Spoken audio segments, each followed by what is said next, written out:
বিসমিল্লাহির রহমানির রহিম। আসসালামু আলাইকুম। এইচএসসি পরীক্ষা 2026 এর শিক্ষার্থীদের জন্য রসায়ন বিজ্ঞানের সম্ভাব্য প্রশ্নগুলো নিয়ে আজকের এই আলোচনা শুরু করতে যাচ্ছি। ফার্স্ট অধ্যায় হিসেবে আমাদের যে সিলেবাস দেওয়া আছে তার তৃতীয় অধ্যায় পদার্থের গঠন। আমরা বরাবর এই অধ্যায়গুলোতে মূল টপিকসে সৃজনশীল প্রশ্নে কি কি আসতে পারে, বিশেষ করে গ এবং ঘ নম্বরে এটির উপরেই আলোচনা সীমাবদ্ধ থাকবে। ক এবং খ নম্বরের প্রশ্নের তালিকাগুলো এখানে দেয়া আছে। আমার মনে হয় যে এগুলোর পর্যায়ক্রমে আলোচনা করলে অথবা এগুলোর উপর পড়াশুনো করলে এবং এর পাশাপাশি আরও যদি বিভিন্ন বোর্ডে আসা কোশ্চেনগুলোকে আমরা পর্যালোচনা করি, তাহলে ক নম্বর এবং খ নম্বরে অধিক সংখ্যক কমন প্রশ্ন ইনশাল্লাহ প্রত্যেক অধ্যায় থেকেই পাওয়া যেতে পারে। তো আমরা যেহেতু আলোচনাটা মূলত ফোকাস করব সৃজনশীল সৃজনশীল কেন্দ্রিক গ এবং ঘ নম্বরের ওপর, সুতরাং টপিকস ভিত্তিক আলোচনাগুলোই আমাদের প্রত্যেক অধ্যায়ের ওপর ইনশাল্লাহ কন্টিনিউ থাকবে। আমরা এই অধ্যায়ে সম্ভাব্য প্রশ্ন কি কি আসতে পারে, আমি আবারও বলছি, 2025 সালে আমার এই বলা টপিকসের মধ্যে যদি প্রশ্ন এসে থাকে সেগুলোকে প্রত্যেকটা বোর্ডের ক্ষেত্রে তাদের নিজ নিজ অপশন থেকে দ্বিতীয় তালিকায় এগুলো নিয়ে আসতে হবে, অথবা পড়া না থাকলে সেগুলোকে নতুন করে পড়ার কোনো প্রয়োজন নেই। তো এই অধ্যায়ের সবচেয়ে গুরুত্বপূর্ণ প্রশ্ন হিসেবে যে প্রশ্নকে আমরা মূল্যায়ন করি সেটি হলো রাদারফোর্ড এবং বোর মডেলের মধ্যে তুলনামূলক আলোচনা এবং কোন মডেলটি অধিক উত্তম এবং কেন। ওভারঅল এই প্রশ্নটা সবচেয়ে বেশি পরীক্ষায় আসে। দ্বিতীয় গুরুত্বপূর্ণ হিসেবে আমাদের 5টি নিয়মের অঙ্ক, আমি অঙ্কগুলো একটু বলে দিচ্ছি। একটা হলো কৌণিক ভরবেগের অঙ্ক, শক্তি নির্গমন করে এর একটি অঙ্ক, আইসোটোপের ক্ষেত্রে দুইটি বিশেষ অঙ্ক আছে। একটি হলো আপেক্ষিক ভর নির্ণয়, আরেকটি হলো আপেক্ষিক ভর দেওয়া আছে শতকরা পরিমাণ নির্ণয়। আর নর্মালি অঙ্কগুলোর আহ, পারমাণবিক ভর বের করার ক্ষেত্রে পরমাণুর ভর ভাগ কার্বন 12 আইসোটোপের 1/12 অংশ এর অনুপাত থেকে মান বের করা, অর্থাৎ আপেক্ষিক পারমাণবিক ভর। এই মোট মিলে 5 প্রকারের অঙ্ক করলে আশা করা যায় এখান থেকে যে কোনো অঙ্ক গ নম্বর কেন্দ্রিক প্রশ্নে কমন হবে। এই গ নম্বরের এই প্রশ্ন অন্য কোনো অধ্যায়ের সাথে মিশ্রণ আকারেও কিন্তু পরীক্ষায় আসে। এরপরের গুরুত্বপূর্ণ প্রশ্ন হিসেবে আমাদের পরমাণুর ইলেকট্রন বিন্যাসে ব্যতিক্রম অপশনটা খুবই গুরুত্বপূর্ণ। সেখানে মূলত পটাশিয়ামের ক্ষেত্রে দেওয়া আছে যে 4s-এ না ঢুকে সরি 3D-তে ইলেকট্রন না গিয়ে 4s-এ কেন গেল। এই টাইপের একটা মানে উপকক্ষপথ থেকে ইলেকট্রনটা অন্য উপকক্ষপথে কেন আগে প্রবেশ করেছে, এর ওপরে n+l সহকারী কোয়ান্টাম সংখ্যা এবং প্রধান কোয়ান্টাম সংখ্যার থিম ধরে দিয়ে পড়া এই কেন্দ্রিক প্রশ্ন, এটা যে কোনো অপশন থেকে আসতে পারে।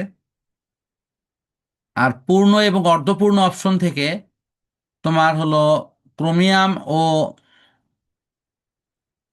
কপারের উদাহরণ দিয়ে প্রশ্ন, অর্থাৎ আমাদের পর্যায় সারণীর 24 নম্বর এবং 29 নম্বর মৌল, এই দুটা উদাহরণের মৌলটা দিয়ে পরীক্ষায় প্রশ্ন বেশি আসে। সর্বশেষ আইসোটোপের ব্যবহার, আম, এই কেন্দ্রিক প্রশ্ন মাঝে মাঝে পরীক্ষায় আসছে। এই মোটামুটি এই অধ্যায়ের মূল টপিকসের প্রশ্নগুলো।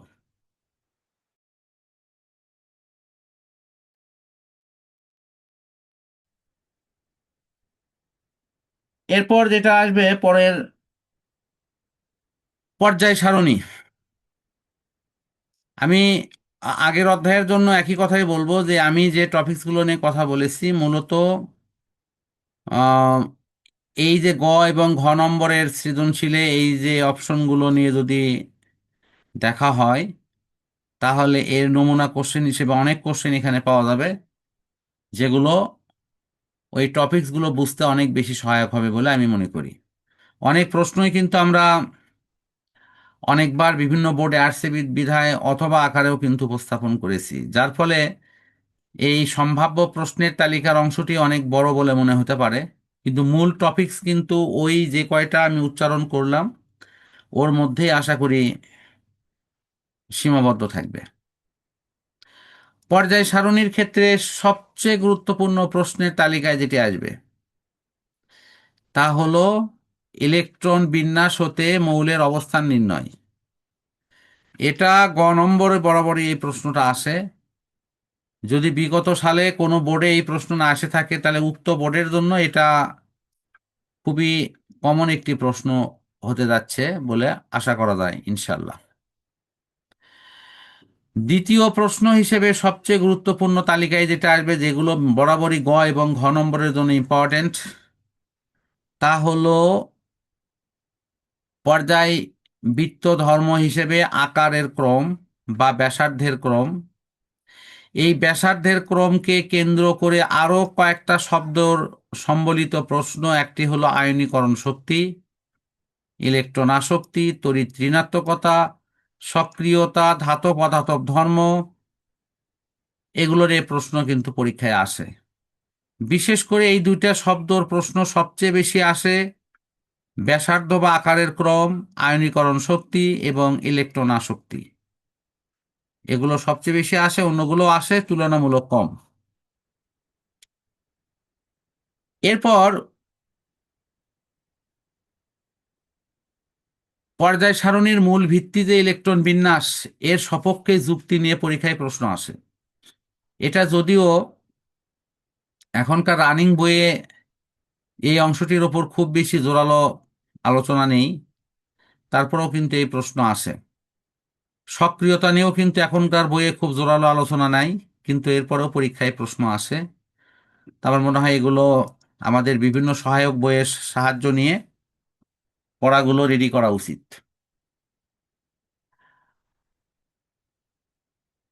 আমরা পঞ্চম অধ্যায়ে যদি আসি তাহলে সেখানে মূল টপিকসে কারা আসবে, আম, আমরা একটু সেগুলো দেখি। ফার্স্ট হলো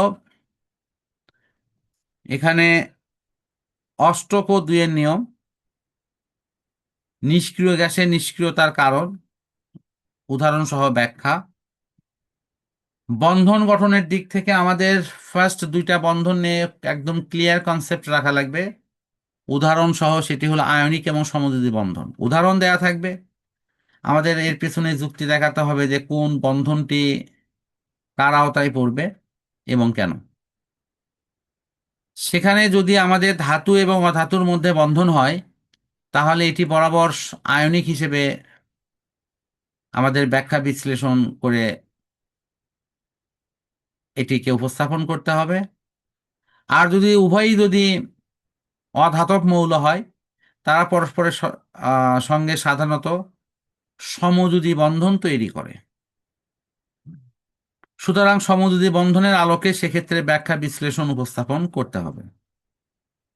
তৃতীয় এরপরে তৃতীয় গুরুত্বপূর্ণ হিসেবে আমরা যে প্রশ্নের কথা বলবো তা হলো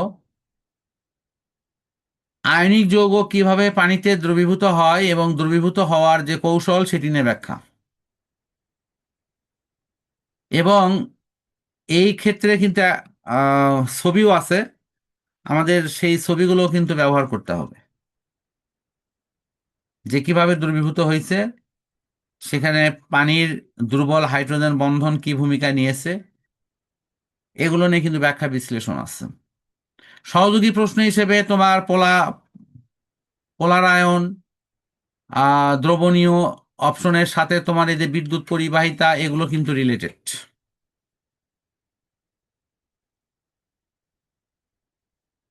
একটু ছোট পরিসরের মধ্যে ধাতব বন্ধন কি, ধাতুসমূহ বিদ্যুৎ পরিবাহী কেন হয়,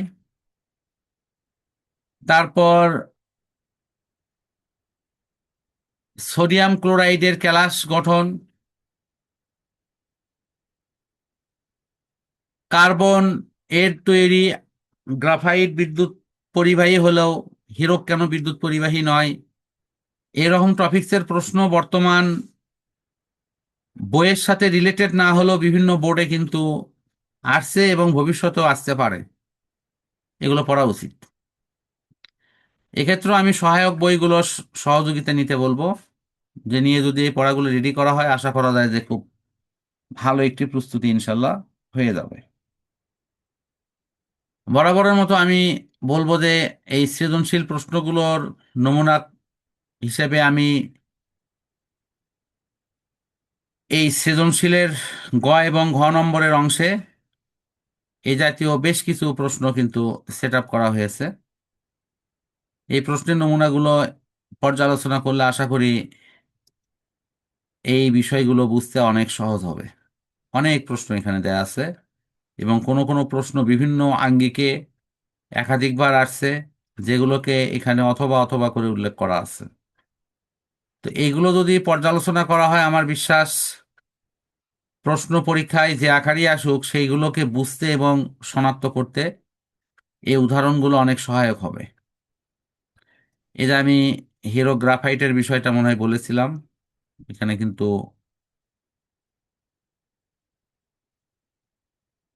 এরপর ষষ্ঠ অধ্যায় মৌলের মোলের ধারণা ও রাসায়নিক গণনা। প্রথম প্রশ্ন হলো মোল কি, এবং এই মোল সংক্রান্ত গাণিতিক যে সমস্যাগুলো আছে 6 থেকে 12 প্রকারের। দ্বিতীয় অপশন হলো মলার আয়তন, মলার আয়তন কেন্দ্রিক বিভিন্ন প্রশ্ন। তারপরে ধাপে শতকরা সংযুতি, এরপরে শতকরা সংযুতি থেকে স্থূল আণবিক সংকেত নির্ণয়। এই টপিকসটা খুবই গুরুত্বপূর্ণ, এটা প্রায়ই পরীক্ষায় আসে। এরপর হলো লিমিটিং বিক্রিয়ক সংক্রান্ত প্রশ্ন, বিক্রিয়াতে যারা অংশগ্রহণ করছে তাদের মধ্যে কোনো একটা উপকরণ প্রয়োজনের তুলনায় কম থাকবে, সেই ধরনের সমস্যাকে কেন্দ্র করে। এইটাতে অনেক সময় এই মলার দ্রবণ থেকেও প্রশ্ন কিন্তু সেট আপ হয় লিমিটিং বিক্রিয়ককে কেন্দ্র করে। আমাদের এই মাল্টি ডাইমেনশন থেকে অর্থাৎ বহুমাত্রিক অপশন থেকে কিন্তু এই প্রশ্নগুলো নানা বোর্ডে আসছে এবং সেগুলোকে ওইভাবেই পর্যালোচনা করতে হবে। এগুলো সহায়ক হিসেবে আমি বেশ কিছু উদাহরণ তোমাদের বিভিন্ন বোর্ডের আসা প্রশ্ন থেকে দিয়েছি। আশা করি এগুলো যদি পর্যালোচনা করা হয় প্রশ্নের নমুনা বুঝতে এবং সেগুলো পরীক্ষায় অ্যান্সার করতে অনেক সহায়ক হতে পারে বলে মনে করি। বেশ অনেকগুলো অঙ্কের নমুনা আমি কিন্তু এখানে দিয়েছি। নেক্সট অপশন একটা খুবই গুরুত্বপূর্ণ অধ্যায়, রাসায়নিক বিক্রিয়া। এই অধ্যায় থেকে মূলত সৃজনশীল গ এবং ঘ নম্বরে 3টা টপিকসকে কেন্দ্র করে প্রশ্ন হয়। আমি টপিকসগুলোর উপরে মূলত আলোচনাকে নিবদ্ধ রাখছি। এর একটি হলো জারণ বিজারণ সংক্রান্ত সমস্যা। উদাহরণ দেয়া থাকবে, আমাকে বলতে হবে এটি জারণ না বিজারণ, অথবা জারণ বিজারণ উভয়ই আছে কিনা। উত্তরের সপক্ষে যুক্তি তর্ক দিয়ে এটিকে ব্যাখ্যা করতে হবে। অনেক সময় জারণ বিজারণ যুগপৎ সংঘটিত হয় বা জারণ বিজারণ এর বিষয়ে ব্যাখ্যা বিশ্লেষণ চাওয়া হয়। তো এই বিষয়ে যদি আমাদের ধারণা স্পষ্ট থাকে তাহলে আশা করি খুব বেশি সমস্যা হওয়ার কথা নয়।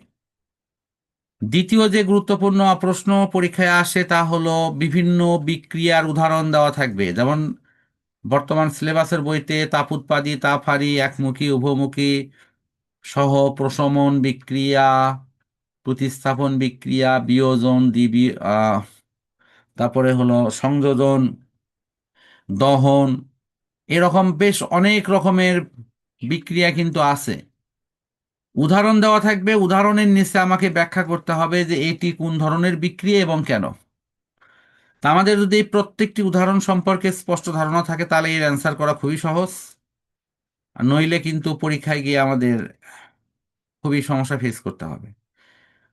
তৃতীয় গুরুত্বপূর্ণ অংশ হলো রাসায়নিক সাম্যাবস্থার ওপর লা সাতিলিয়ারের নীতি এবং এই নিয়ামকের যে বিভিন্ন প্রভাব, তার মধ্যে একটা আছে তাপ, চাপ, ঘনমাত্রা, এগুলোর আলোকে ব্যাখ্যা বিশ্লেষণ।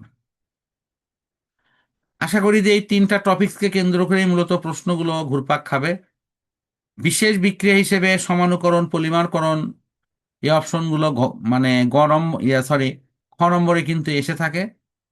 তার বাহিরেও বিভিন্ন উদাহরণ, যেমন আমি এখানে যে নামগুলো দিয়েছি এগুলোর মানে উদাহরণ সহ যেন এগুলোকে আয়ত্ত করা হয়, তাহলে আশা করি খুব ভালো একটা প্রস্তুতি ইনশাল্লাহ হবে।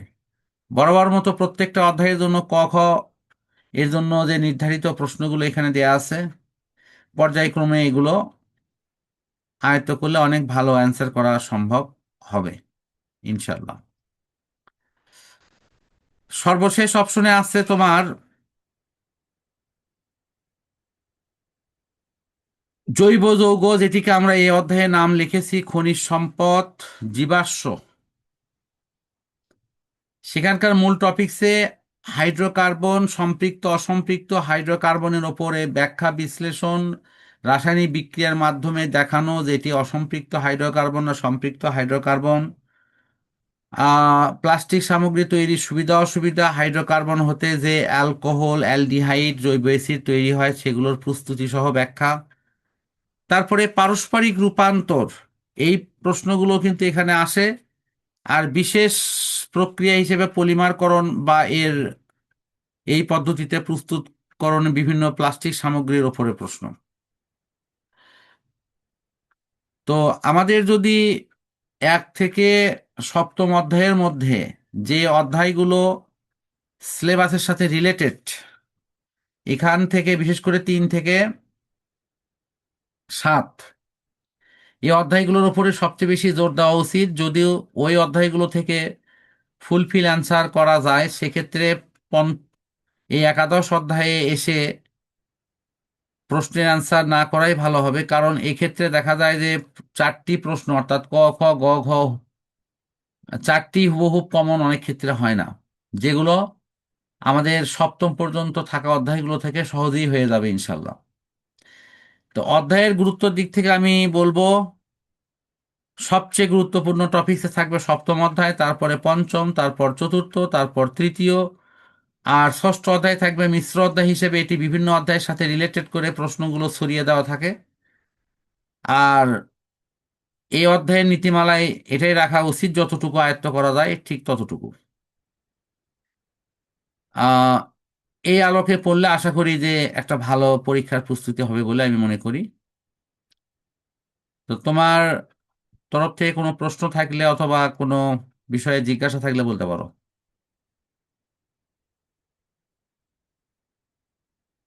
আছে কি?